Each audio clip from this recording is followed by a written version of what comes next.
métamorphose. Merci.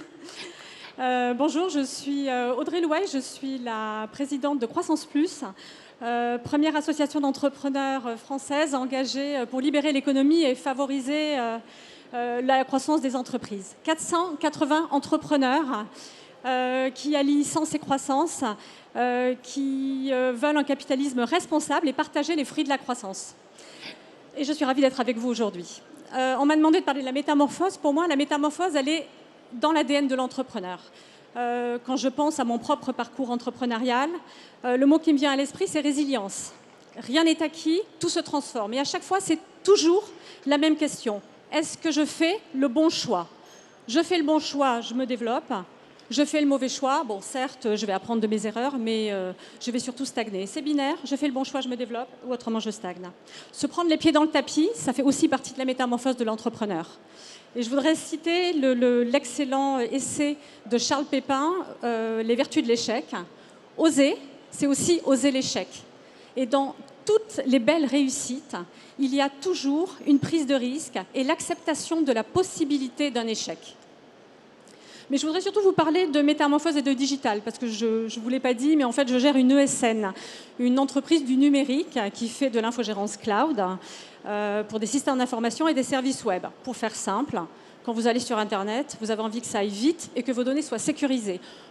Derrière chaque page de votre site préféré, il y a forcément un hébergeur infogéreur, peut-être Ecritel, qui assure la performance, la sécurité et la disponibilité de vos applicatifs. Et je trouve que le digital, c'est le parfait exemple de la métamorphose. À chaque transition, on se retrouve à devoir améliorer et changer notre business model. Des années 80, on faisait du Minitel. Fin des années 90, on commence à faire de l'Internet en hébergeant les premières pages statiques. 2000, virtualisation. On fait le pari de la virtualisation. Puis le cloud, puis le multi-cloud. Et puis plus récemment, la containerisation. À chaque fois, c'est toujours la même chose. On doit se former. On se forme aux nouvelles technologies. On doit former nos collaborateurs. On doit travailler au niveau marketing. Et puis, on doit attendre aussi que ce soit adopté par le grand public. Et puis, parce qu'on parle du grand public, je pense que la principale métamorphose du numérique, du digital, c'est les habitudes de consommation que nous avons de ce digital. Oui, parce qu'on consomme du digital. On se lève avec Alexa, on va aller commander ses courses sur Internet, on va commander son taxi, faire réviser ses enfants sur Internet. Absolument toutes les étapes sont aujourd'hui digitalisées.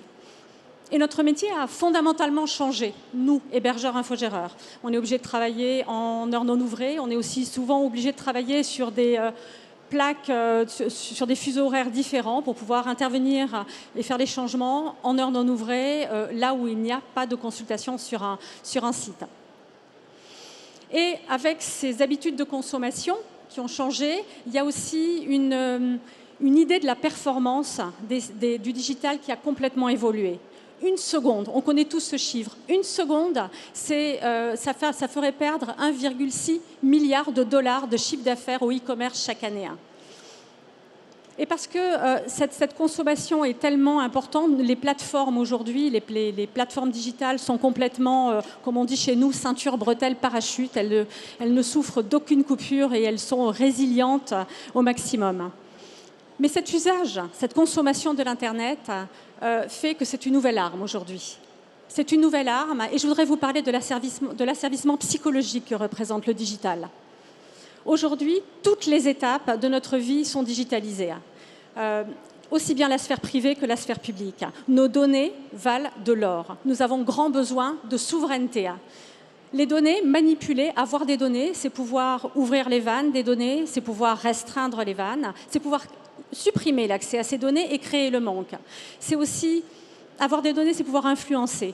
C'est pouvoir vous manipuler, on le voit à travers les réseaux sociaux, manipuler, vous donner envie, manipuler vos émotions, vos besoins, manipuler jusqu'à vos avis politiques, on l'a vu sur le Cambridge Analytica.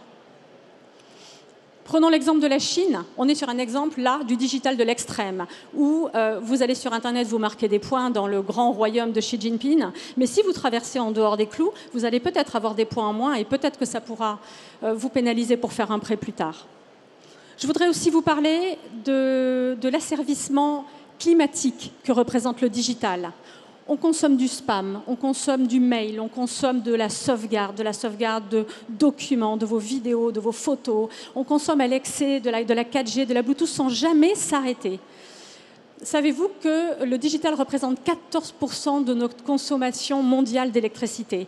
C'est l'équivalent, je crois, de 100 réacteurs nucléaires. Savez-vous que le digital consomme autant de CO2 que le trafic aérien? Et puis pour finir, je voudrais vous parler de l'asservissement politique que représente aujourd'hui cette métamorphose du digital. Et je voudrais revenir sur les cyberattaques. Et je voudrais me repositionner sur le 24 février dernier. La Russie envahit l'Ukraine.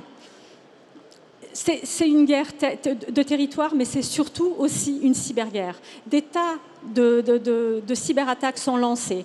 Alors, les données de l'Ukraine sont transvasées sur un cloud sécurisé, mais aussi, nous, hébergeurs infogéreurs, nous sommes en guerre à ce moment-là, parce qu'on va tenter de dropper le trafic au maximum pour éviter que nos clients soient impactés par cette cyberguerre. Alors voilà, le digital, aujourd'hui, ça se métamorphose en permanence. Le Web 4.0, c'est la machine a pris le relais sur les opérations. Alors, on a de nouveaux besoins, on a de nouveaux métiers, on se fait aussi de nouveaux amis sur le digital, mais ça crée aussi de nouvelles dépendances et ça crée aussi de nouvelles guerres.